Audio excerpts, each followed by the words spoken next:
Welcome to the Primo's Musings podcast.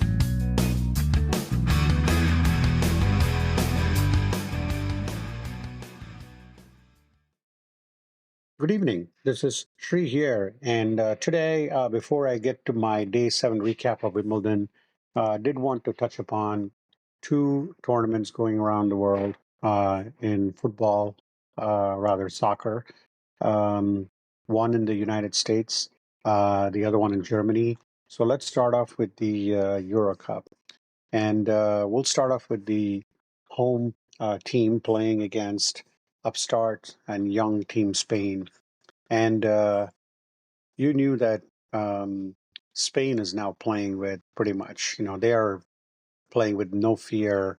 Um, Although I think come semifinal, they are going to be losing some players because of the yellow cards and their cards back to back. So right now, um, it's Spain moving on, but let's quickly get to it. Obviously, Germany is very utterly devastated. They had a chance to score the second goal late in the before it ended. Tony Kroos, I think, is going to go to retirement.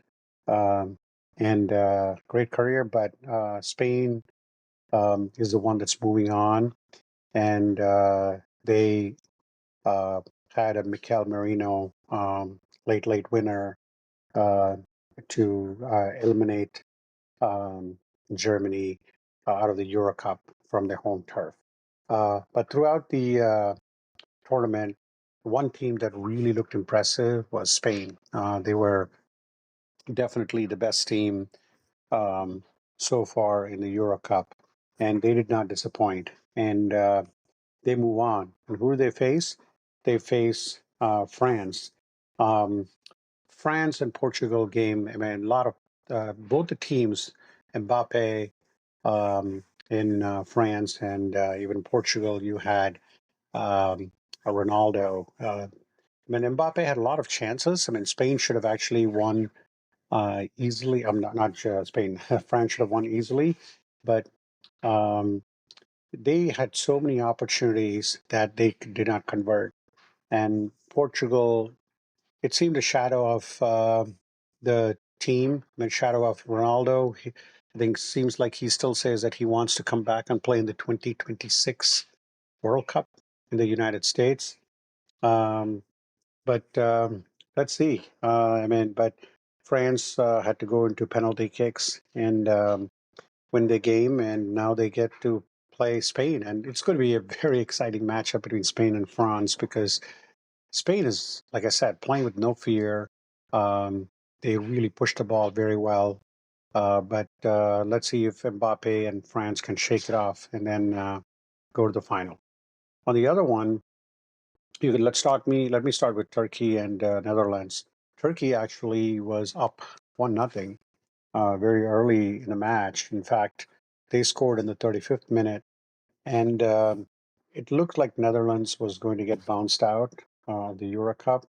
But give credit to um, Netherlands because they hung in there. Um, the first 35, last 50 minutes, they looked very lifeless. I mean, I didn't see them moving the ball.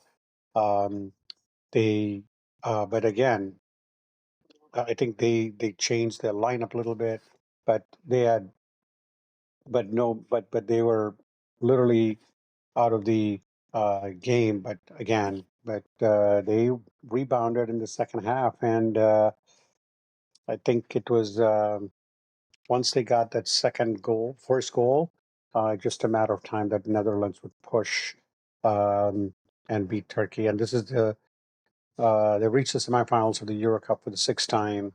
Germany has reached 9. Obviously, that's the highest. But again, um, Netherlands, the Orange Crush, as you call it, is well and alive, and they move on to the semifinals. And who do they get to play? This is going to be interesting. I don't know. Chris and I were talking about it. Is this going to be the team of destiny? Um, we don't know. England playing against Switzerland. Switzerland, for the most part, had the uh, lead. They scored in the 75th minute, and it looked like Switzerland were just 15 minutes away from going on to the semifinals against Netherlands. But give credit to England, Bukayo Saka. I mean, he hit this shot.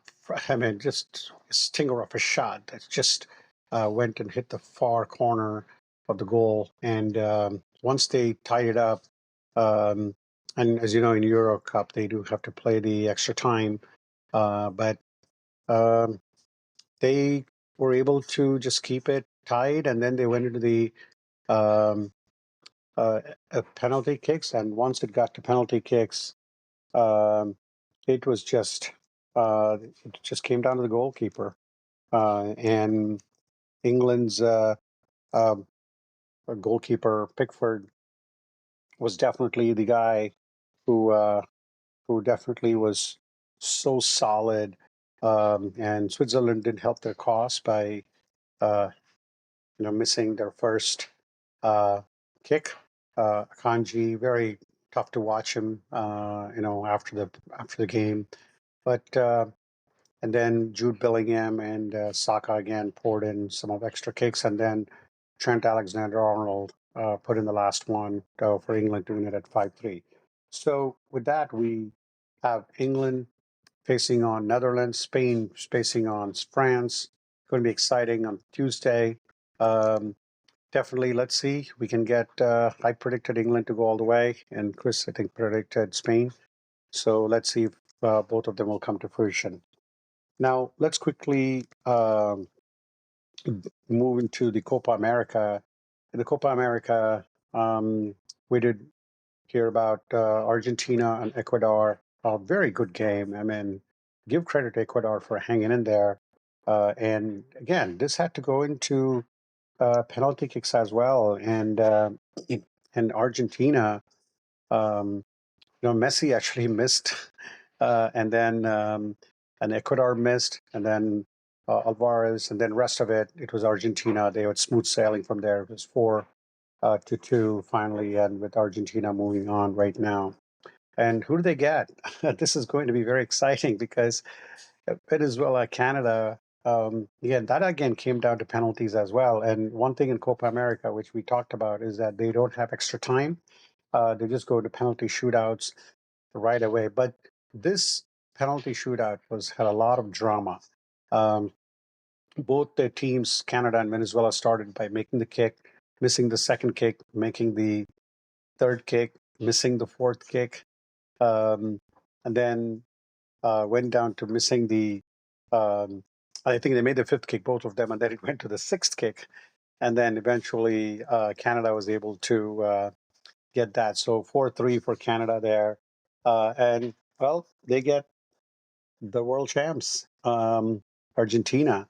And give credit to Canada. I mean, they've been hanging around, but I don't know if it's the Canada, if it's the Argentina that we all know, they'll bounce back after a pretty, I would call it very pedestrian performance in the quarterfinal. And then let's go to the Colombia Panama. Colombia was just incredible. I mean, they scored um, 3 goals in the first half. And I mean, Colombia, I mean, they, even when I watched Colombia play against Brazil, they were the better team. I mean, Brazil still looks out of start. We'll get to Brazil after this, but Colombia just kept pouring it on and didn't get any chance for Panama um, to bounce back. They just demolished them 5-0. And, good run for Panama. I mean, they were in the same bracket as United States. They beat United States, but Panama goes home right now with Colombia going on to the semifinals. And who do they get? They get Uruguay. This was a heavyweight battle right from the get go. Both the teams just, I mean, it was not the Brazil that I know and I root for. It was very difficult to watch this game because Brazil definitely looked out of sorts.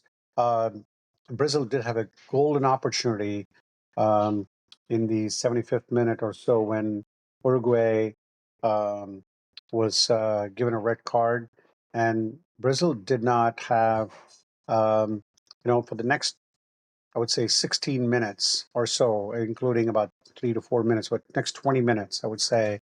they did not show any, um, I would say, urgency in getting the goal because they should very well know that in Copa America it goes into penalty kicks, and that's exactly what happened. Um, this is not the Brazil of Neymar and Ronaldinho and the greats that I'm used to seeing. I mean, Uruguay actually had more shots at goal, 12-7, uh, and Brazil had more possession, but the possession doesn't mean anything in these games because they were just passing the ball back and forth with no urgency to attack.